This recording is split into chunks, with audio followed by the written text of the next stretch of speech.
Raidījuma noslēgumā Saeimas sēdes taču ierasti ceturtdienās. Šonedēļ pēkšņi trešdienā, bet rīt vēl ir darba diena. Deputātiem gribējās ātrāk doties brīvdienās?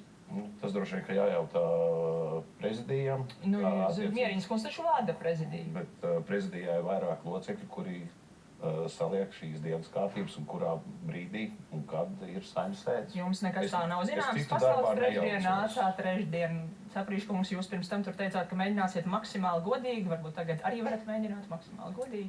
Jā, man rītdien plānot darba dienas tieši sāka saziņa ar Saeimas juridisko biroju, vai Zemkopības ministrija pilda likumu šobrīd ar to izvērtējumu par stāvokli mežos, kas ir reiz 5 gados jāsagatavo nākamajā nedēļā. Kāpēc pārcēlāt?